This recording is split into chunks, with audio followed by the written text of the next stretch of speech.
Assalamualaikum warahmatullahi wabarakatuh. Alhamdulillahirabbil alamin. Assalatu wassalamu ala asrofil anbiya'i wal mursalin wa ala alihi wa sahbihi ajmain. Amma ba'du. Pertama, marilah kita panjatkan rasa puja dan puji syukur kehadirat Allah Subhanahu wa taala yang telah memberikan nikmat, taufik, hidayah, serta inayahnya kepada kita semua sehingga kita dapat berkumpul di sini tanpa ada halangan suatu apapun. Kedua, sholawat serta salam semoga tetap tercurah limpahkan kepada junjungan kita Nabi Agung, Nabi besar Muhammad Sallallahu Alaihi Wasallam yang telah membawa kita dari zaman unta ke zaman Toyota, dari zaman jahiliyah menuju zaman yang terang benderang seperti yang kita rasakan saat ini. Hadirin yang berbahagia, perkenankanlah saya untuk menyampaikan pidato singkat saya yang bertema tentang ilmu dan berjudul Pentingnya Menuntut Ilmu. Bagi saya, ilmu adalah sebuah bayangan yang telah diperoleh dari sebuah perencanaan dan berjalan menuju sebuah pengalaman. Tak bisa dibayangkan jika kita berdiri di sini, kita hidup di sini tanpa adanya ilmu dalam diri kita sendiri.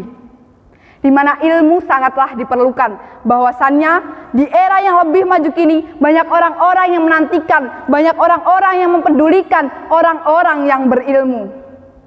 Tidak hanya itu saudaraku, Islam juga sangat memerhatikan kita untuk tetap menuntut ilmu. Hingga sekarang pun tak ada alasan bagi kita, tak ada tempat lagi bagi kita untuk kita berbicara bahwasanya ilmu tidaklah berguna.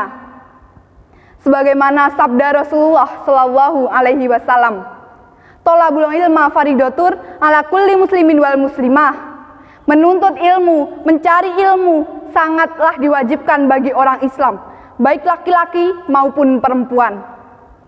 Hadirin yang dirahmati oleh Allah Subhanahu wa taala. Percayalah bahwa dengan ilmu kita dapat menundukkan seluruh makhluk-makhluk Allah yang ada di muka bumi ini. Dengan ilmu kita tahu mana yang terbaik untuk kita di antara makhluk-makhluk Allah. Dengan ilmu kita dapat memimpin dunia. Kita dapat memimpin seluruh makhluk-makhluk Allah. Namun jika tidak, kita akan menjadi orang-orang yang paling bodoh, orang-orang yang tidak tahu apa-apa, orang-orang yang rendah derajatnya di muka Allah Subhanahu wa taala. Kata Allah dalam Quran surat At-Tin ayat 5, asfala safilin. Dan tentunya kita tidak mau menjadi orang-orang yang rendah derajatnya.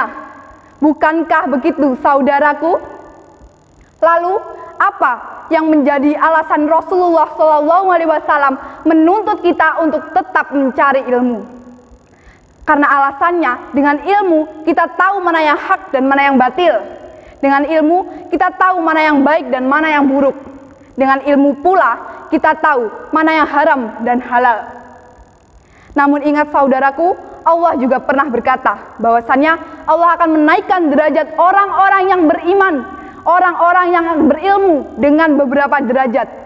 Hal tersebut tentu tersurat jelas dalam surah Al-Mujadalah ayat 11 yang berbunyi, yarfa'illahu alladhina amanu minkum walladhina utul ilma darajat. Oleh karena itu, marilah saudaraku kita menuntut ilmu, kita mencari ilmu, karena dengan ilmu kita akan mendapatkan kebahagiaan dunia maupun akhirat. Sebagai kesimpulannya, selama hayat masih dikandung badan, marilah kita mencari dan menuntut ilmu tanpa payah, karena ilmu sangatlah penting bagi kehidupan. Kita tidak bisa menjadi insan kamil tanpa ilmu pengetahuan. Hal tersebut tentu kita pelajari setiap harinya. Unzur man hola walatan zur man hola. Pandanglah pembicaraan, jangan pandang siapa pembicaranya. Kurang dan lebihnya saya mohon maaf. Akhirnya wabillahi taufik wal hidayah wabirridha wal inayah. Wassalamualaikum warahmatullahi wabarakatuh.